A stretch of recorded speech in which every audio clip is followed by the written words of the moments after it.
And now, ladies and gentlemen, for the first time on Job in the Mouth, this is a guy that is an accomplished football player, an accomplished analyst, and now he's doing real estate. Ladies and gentlemen, we are now talking to former New York Giants tight end, Howard Cross. Howard, what's up, buddy?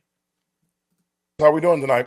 We're good, man. And you know what? It's so crazy because my father passed away. My father's first name was Howard. So I like the name. Could I call you Howie? Could I call you that? No. All right. I was trying to see if we had some kind of connection there, but obviously we don't. Howard, obviously the New York Giants made some interesting moves this offseason. And one of them was firing Brian Daboll in the middle of the season, giving Kafka the opportunity to earn the coaching job. He failed to do that. And we knew that the Giants were not, and Joe Schoen was not going to bring in Kafka. No way the Giant fans would be happy with that. So what did they do? Well, John Harbaugh, obviously, they said he stepped down or they decided to part ways, him and the Baltimore Ravens. John Harbaugh was available. There were a couple of coaches that they were interested in, but they landed arguably the best coach in free agency. What were your thoughts when they landed John Harbaugh? Do you think he's the right guy for the job? Well, he definitely, speaks to the right game and a very winning tradition, has a great history being with the Ravens. I think the way they built their teams, the way they played, the type of football they played was always exciting, very tough, very physical. Their defenses were always top notch. As the year went on, they depended on Lamar a lot, but they just didn't have enough weapons around them in the receiving core, I think, to make them get over that edge. But for the most part, very good team, very well coached team. They played hard every game. So the power structure that we see with Joe Schoen still getting GM reins, they have to report to ownership, is something that Errol and I were kind of questioning. Very jet-like. Yeah, with other organizations that have had to do that in the past. Now we're actually seeing the Ravens now do it too, where I think their new coach in Jesse Minter has to do that same kind of thing with the Ravens. Do you think that's something that is a kind of a flawed structure, or can you see that kind of thing working with John Mara and Joe Schoen? I think, it's probably, Chris Mara is one of those guys that could have been a GM somewhere in the league. Has been very closely working with the GMs in the past, and he's, one of the owners as well. John's a legendary owner, always on all the competition committees. God, bless him, and hopefully, continue to health as he goes through his moment.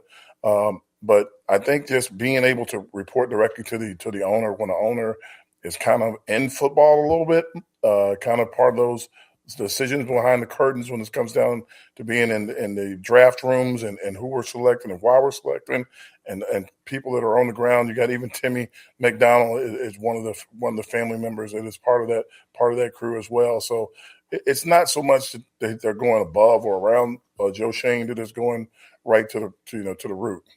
We are talking to former New York Giants tight end Howard Cross, played for the Giants from 1989 to 2001, won Super Bowl 25. Jackson Dart has had a sensational year. He's a young quarterback, had the opportunity to take over, I think, in week 4, and slowly but surely became a pretty good quarterback. When you have now a new offensive coordinator and a new coach, how do you think this will work? How do you think John Harbaugh will completely change his thoughts as a quarterback on what we've seen under Brian Daboll? I think you guys, you look at it from that standpoint of no Malik Neighbors. That's what you look at it from. You have a guy that is on the field that demands tremendous amount of attention, that can play, and he goes down, and Jackson Dart basically comes in right almost at the same time. So he's playing without his number one receiver. Robinson became a pretty good talent.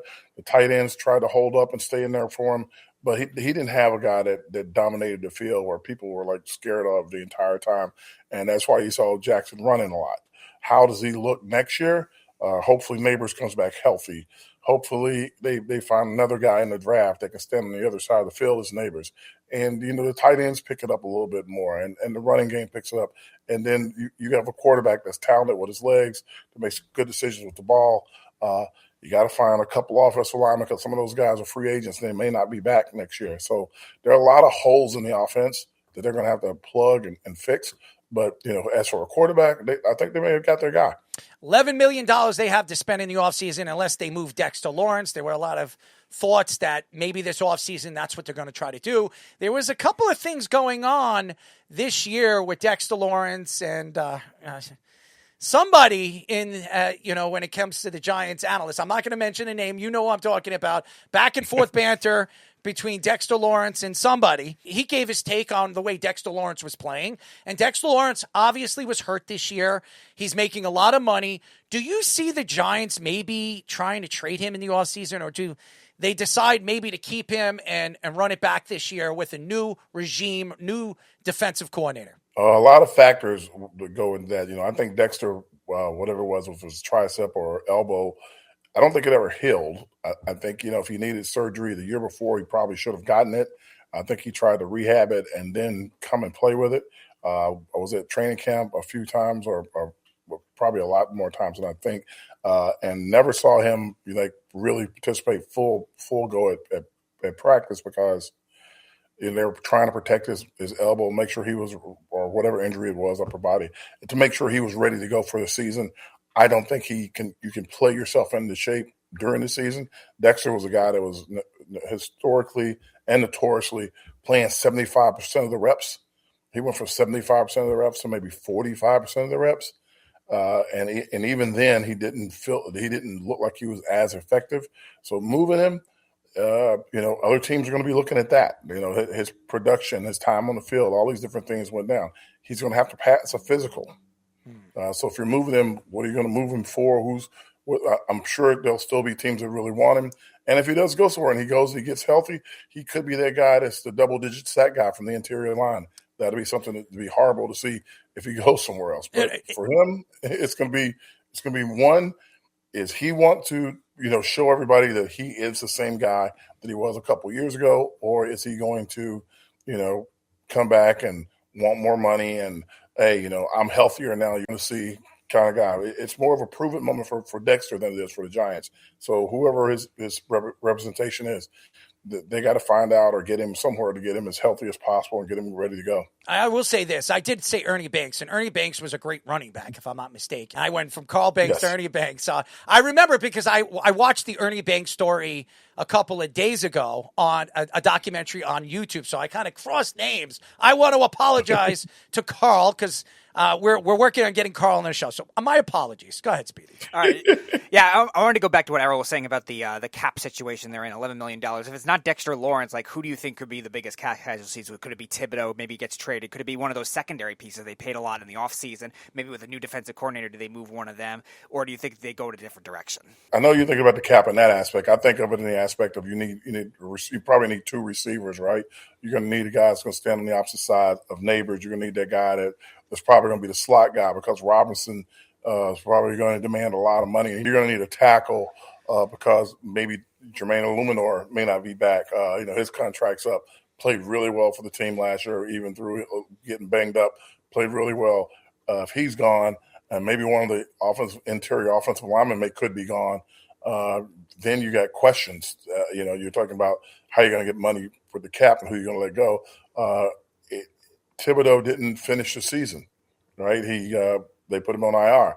They put him on IR to protect him. So if they want to move him, they put him on IR because there wasn't a lot left to play for. They just wanted to protect him that way. Either way, he wasn't in the game. Dexter was playing. Thibodeau wasn't. That's the decision made. That's above my pay grade. I don't ask those questions. So you got that problem. When you guys talk about the secondary guys, you have two guys that were decent that came in, and Adebo and Holland. what's the other? Holland. Both guys played effectively, but got banged up in the season at the same time, and still, they were less effective as the year went on after they came back. So that's partially because they're, the injury. They're trying to protect themselves probably a little bit because they want to have a longer career. They need to know if they're going to need surgery in the offseason versus can I just rest and rehab it?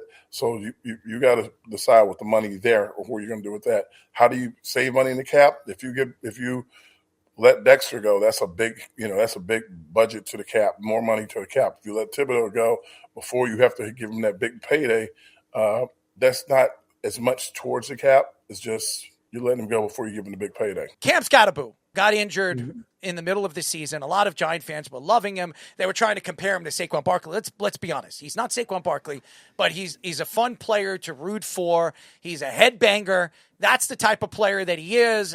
Usually those guys don't last too long in the NFL. Do you think Cam Scottaboo is going to be ready for the season, and is he going to be the same elusive player he was early this season for the New York Giants? I think he will. I think terrible dislocation, watching it happen and everything. It felt bad for him, but watched him ride around in a little scooter thing for a little bit, and then right after that, you see him walking and jumping on the sidelines in the last 2 games. He's out of the scooter. He's out of the boot. He's already pretty far along in his rehab. So yeah, I think with a full rehab session this offseason, I think he comes back and he's the same guy. And I think that he'll be even better probably because he'll be a little hungrier, knowing that he had a little success, had to wait a little bit to get in the game. And when he got in, people were excited about him. He's a high-energy guy. He runs really hard. Injury that he had wasn't kind of based on how he ran. It's just a freak thing, the way he landed. He's going to come back in. He's going to be more excited. He's going to be more the same because he's going to want to prove himself. And especially with the idea that they could draft a back or is there going to be another back coming in? And he's I got injured. He's still got to prove so. He wasn't the first pick in his. He wasn't the first round pick. He wasn't a second round pick. He was a little later in the draft. So there's always room for improvement, and he's going to want to improve himself greatly to make sure he solidifies his position as the running back for the team. You were speaking about the draft, and the Giants are drafting at number 5 this year. Now, there's a lot of positions they need to fill in, maybe an offensive lineman, maybe a wide receiver to add on the other side of the field to your other beast of a man who's coming off an injury. Tate's the guy that everybody keeps talking about. Do you think Tate would fit this kind of offense? Do you think that he's an option for the New York Giants at number 5? He could be. I think he's an explosive player. I think when you think about guys, you want guys that make plays like all over the field. He's a guy that can go get the ball down the field deep. He runs great routes inside Tate. He can do a lot, and you want a guy like that. But is that too high to draft him? That's the question that I'd have. I'm like, is he a player that is he going to come out and going to be the 5th best player in the draft?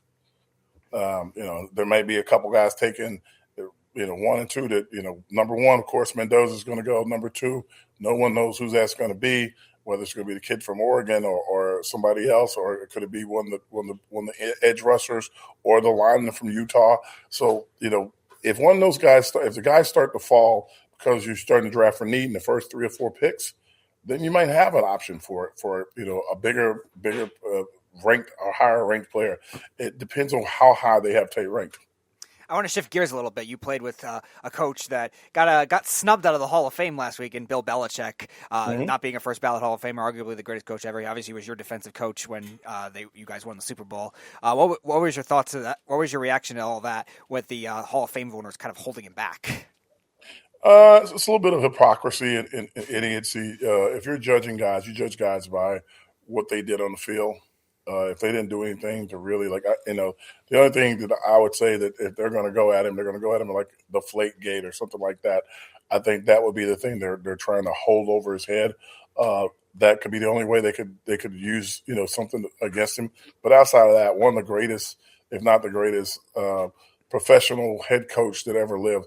Not that we take anything away from the Landrys of the world or the Shulers of the world, but literally one of the best minds, motivators, schemers, everything that ever had anything to do with NFL football. Coach some of the greatest.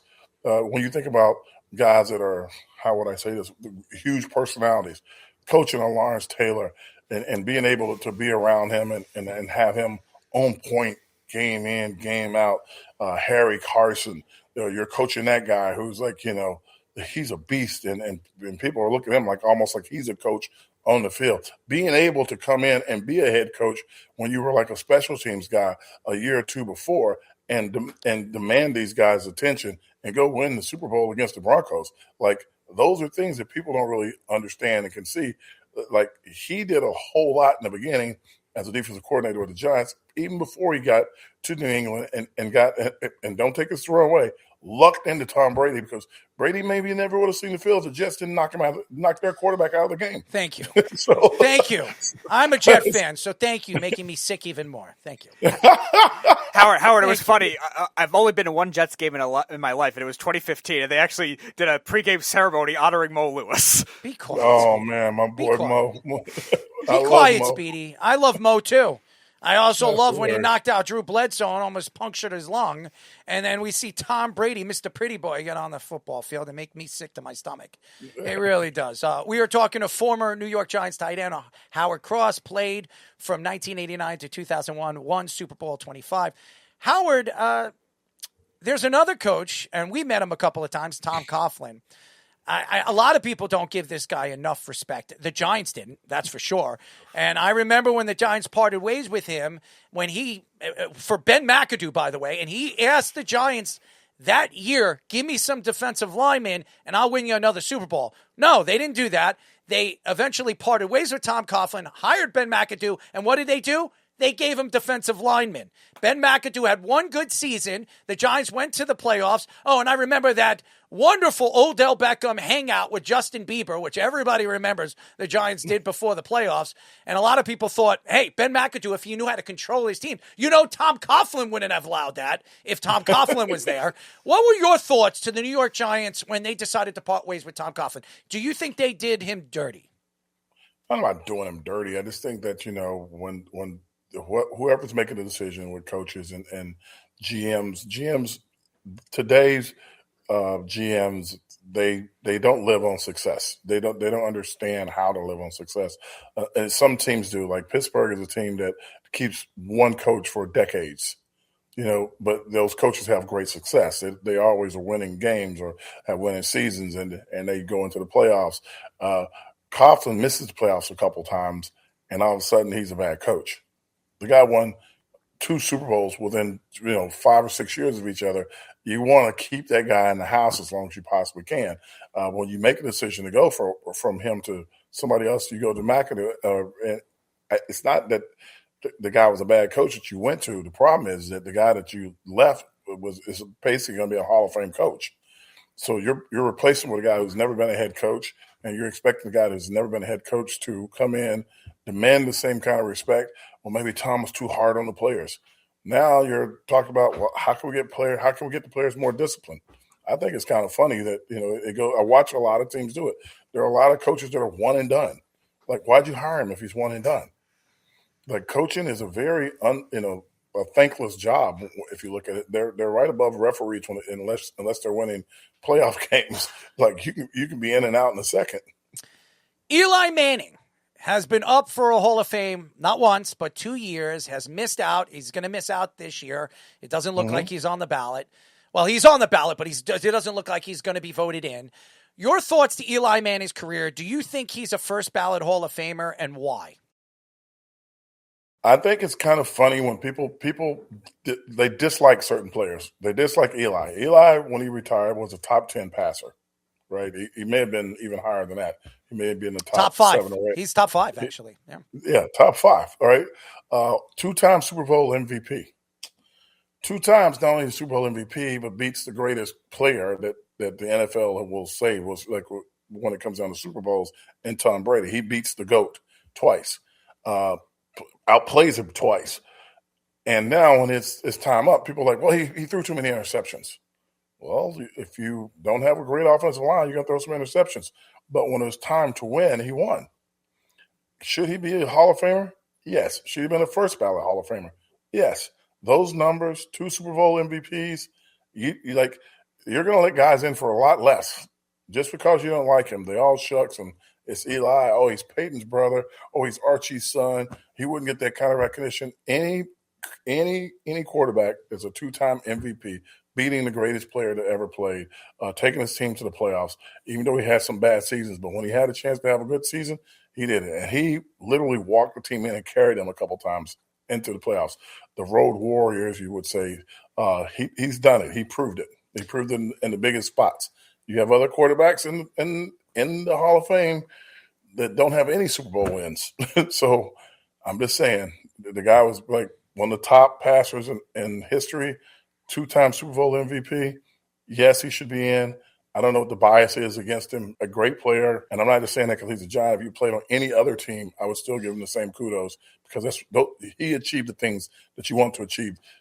Being dominant in an era. And I know they're saying he wasn't dominant because there was, Peyton was still playing and Brady was still playing, and they were putting up all these numbers. It's like, okay, but when Brady wasn't winning the Super Bowl, Eli was winning the Super Bowl. We have guys that are down in San Francisco right now, and not down. West of San Francisco right now in the LA area.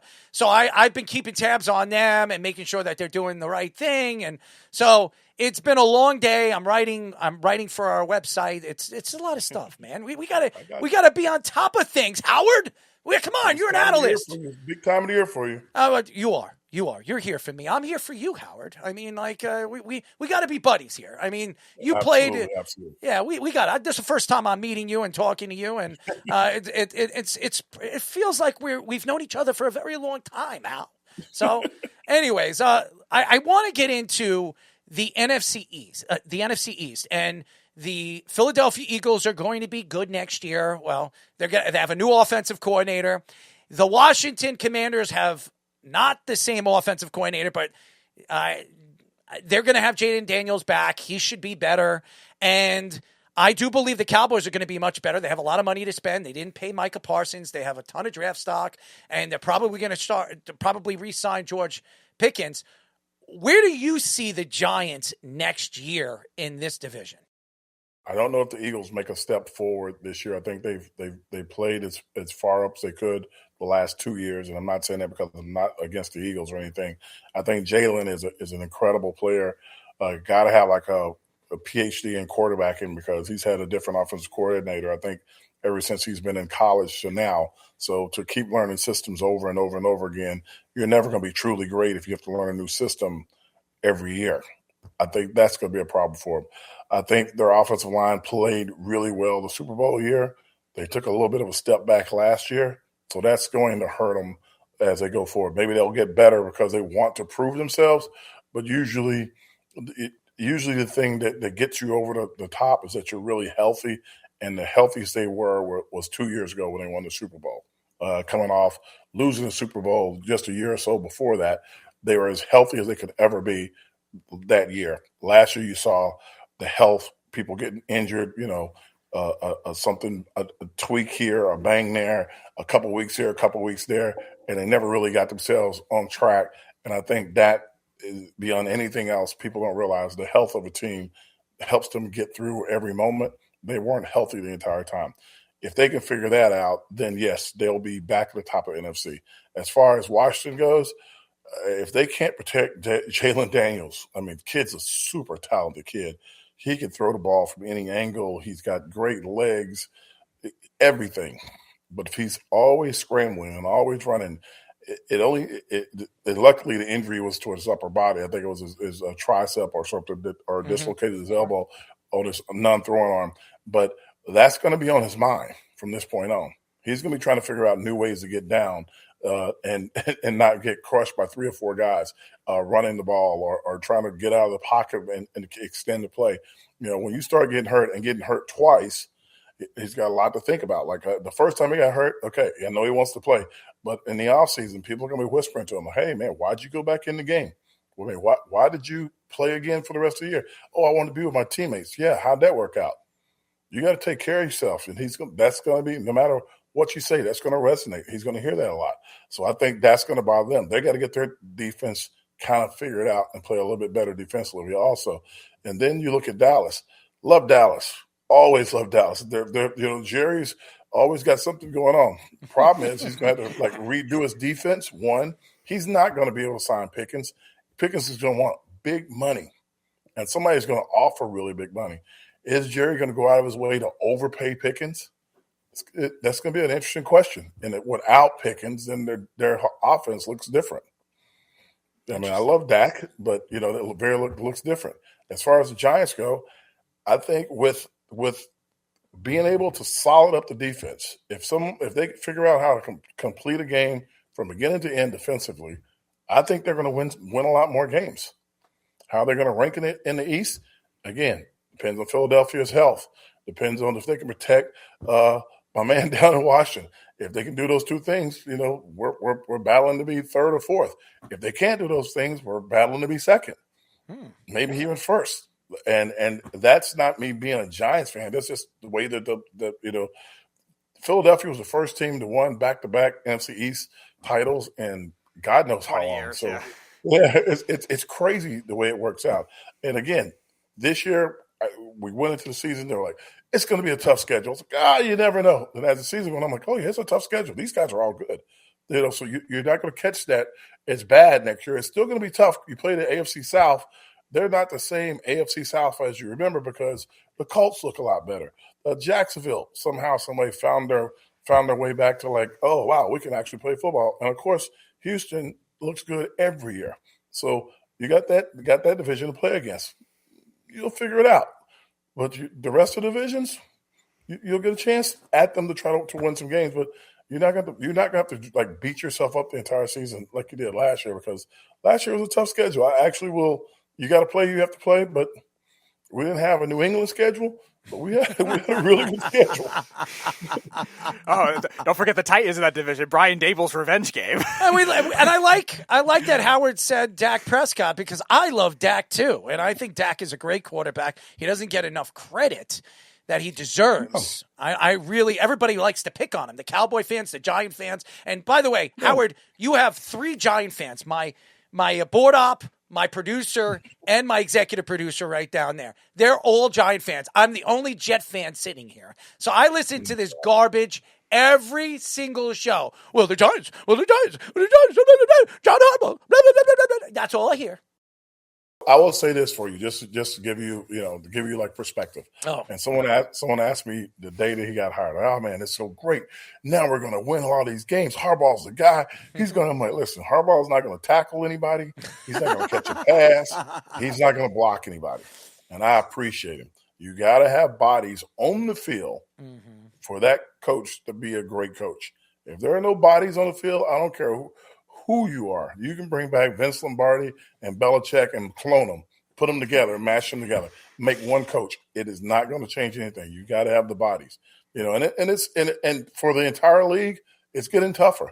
NIL, guys are coming in the league with money. Transfer portal, guys have not stayed at the same place and had to grow and develop as a player. I'm not playing. I'll leave and go to another school. Like you don't learn to be a football player. And I listened to you guys talk about football a little bit before when I was getting ready for the show. The thing that you guys probably don't think about, and I am an older guy, I guess, but it's a real thing. A lot of great athletes that play in the league today. Holy smokes. I did. They are great athletes. I said that. The difference between that era and the era that I kind of came from is that we were football players. It's a big difference being a football player, and that's what you're geared for mentally, emotionally. Like, I could have played basketball in college. I could have ran track in college. I could have done a lot of things in college. Heck, I could even probably play baseball, but I was a football player. And that's what my mind was wrapped around. That's what all my being was around. The way that they do things today, it's tough for these guys. They're like, these guys are not in facilities now. They're scattered across America, working out in really cool workout facilities and carrying on.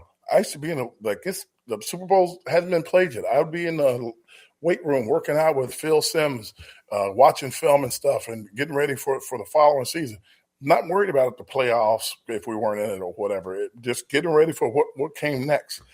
They can't do that anymore. They blow them out of facilities. They come back probably in April, and then they get started. Like, that's what takes it away. That's where the athlete part of it comes in instead of the football of it comes in. Yeah, we actually had your teammate in Stephen Baker on a few months ago, and he was saying a lot of the same thing, and that was a big reason he wasn't a big fan of Odell Beckham at the time. As freak athlete as he was, he took it too far at points, and he was actually very happy when they traded him at the time. Baker and I disagree. I loved Odell. Great athlete, great football player. Wanted to do more. Wanted to return punts. Wanted the ball. Would take a shot at you, blocking if he got a chance to hit you. He was still cut from the same cloth. They just didn't like the antics. I didn't care. Personality, I love personalities. Like, be as funny as you want to, just keep making plays. If that was the case, no one would have liked LT. So you should be listening. So you should be listening to our show because we have great personality, my friend. A little crazy, a little weird, and sometimes I could be outlandishly crazy, but we give you our take and we give it to you straight. You know, Jeremy Shockey, he got a lot of abuse, and over the years after he left the New York Giants, and the one thing about you're one of the better tight ends in NFL history when it comes to blocking. Why do you think that hasn't become or hasn't been as important now than it was in the time that you were playing blocking? When I was playing, the probably the highest rate player on the offense was the running back. Like, you always wanted an Emmitt Smith, a Barry Sanders, a Walter Payton, a Roger Craig, Eric Dickerson. I can go on and on and on. These were the guys. How do you stop Thurman Thomas? How do you stop? There were Hall of Fame receivers out there, but how do you stop the running game? How do you slow these guys down? And it wasn't guys weren't throwing for 4,000 yards a year. They just weren't doing it. A 300-yard game meant you were playing from behind, like most of the game. The game was really the 3 yards in the cloud of dust kind of moment. Tight ends may have caught a few passes. Like, I had a great season. I think I caught like 38 passes. They were like, "Man, you're a Pro Bowl tight end." I'm like, okay, whatever. It was like football was the entire game. Now we have a lot of 7-on-7 series all over. We have flag football that's come in, and I love flag football because it brings everybody closer to the game. But the 7-on-7, the spread, the flag football, that is the majority of what kids are. They want to catch the ball. They want to be outside. They don't cherish or love contact. This is it's the fun part of the game. It's what they're playing. It's the offensively gifted part of the game. It's the defensively gifted. An interception is great, not the sack of the quarterback. It's the interception. Touchdown is great. It's not the catch for the first down. It's the catch and run. It's yak. Hey, yards after catch. This is great. It's different. It's they throw you the ball now. I would have caught in this era, and I wasn't a great receiver. I would have caught 60, 70 passes a year. They can't hit you. If I know for a fact that I can jump up in the air and you're not going to hit me, I'm going to catch it. You can't even threaten me. You would run routes, have to go over the middle. You would have to know exactly where everybody was on the field. You could get hit pretty hard. Ronnie Lott did not care if he hit you. Atwater didn't care. Like, you could get hurt out there. You had to know where you were going. I would be very bad. I would be very bad playing quarterback. I'm very bad at sounding names out. Very bad. I would have to give you a nickname. I would call instead of calling you Hal, I'd be like, wee. Oh, man. I'd be horrible. Medicine balls. Ourselves used to go, he's not paid to throw it to you. He's paid to throw it near you. I'm like, it's near me, but it's near that guy over there that's going to kill me. Oh, man. Howard, quickly, who do you have winning the Super Bowl this year? I'm going to tell you guys, I've listened to you guys also talk about Sam Darnold and Drake May. Love both guys. It has nothing to do with either of them. Both guys need to just play manage the game. These two defenses are going to determine it. And I think right now Seattle has the edge in the defensive department. They have such a great defensive line. They get pressure from every angle. Their linebackers are playing great. Their secondary will shut you down. New England has a good receiver. That's awesome. Seattle has a great receiver also. So, they're pretty even. The running game, almost even, but Seattle has a little bit of an edge there. If they can figure out how to slow or prevent, make it a dirty, slow it down kind of game, they might have a chance. But Seattle's defense really, really is going to be – when they say defense wins championships, it definitely wins Super Bowls. Seattle's defense is going to be pretty phenomenal. Not that New England's defense isn't pretty good, but Seattle's defense, if you watch them, especially through the playoffs, they look like they're playing with 13 or 14 guys on the field. Is this a better Seattle defense than the championship defense that we saw with the Legion of Boom? I think so when you think about up front. Now, their secondary in the Legion of Boom that's what the Legion of Boom was. They were still, before they were just on the edge of the rule change, and they were like laying the wood on guys out there, and you did not want to catch the ball over the middle. You got cornerbacks at 6'2", 6'3", playing on the edges. Cam Chancellor, Browner, yeah. Cam Chancellor, like Sherman, like they were like the secondary was Hall of Fame. Yeah. So the linebackers, Hall of Fame. It's hard to remember who was playing in front of those guys. And that's not an insult to that defense. It's just this group, there is somebody at every level that what's going on, and the guy beside him. And they're more complete. It doesn't get to be boom because they're sacking you. You don't get the ball up in the air and get it down the field because they're probably sacking your quarterback. He's running for his life. And it gives quarterbacks a hard time. Howard, you should be down. You should be over there in San Francisco selling some real estate. That's what I heard you've been doing. You should be out there. You should be going over there. Gronk, you want to buy some houses? Come to New Jersey. Come to New Jersey. Just don't bring Nathan with you. I'm a commercial guy, and that market is not the best market right now. So I don't mind working in Manhattan. Well, they got money, every one of them, so they'll spin the wheel and make the deal, as we all know. But Howard, we really appreciate you joining us. I know it's been busy for you, the off season. You're doing such a great job. You do a great job with the Giants, and keep up the good work. And we'd love to get you on before the season starts.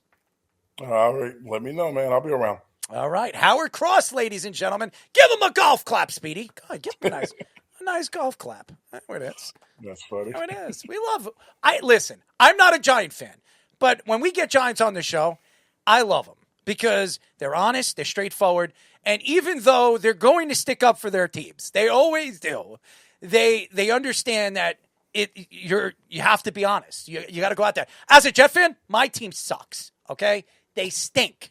And bringing in Frank Wright, I hope it works. It probably is going to fail. Aaron Glenn's going to get fired, and then we're going to be driving up another coach or finding somebody like John Gruden or something like that.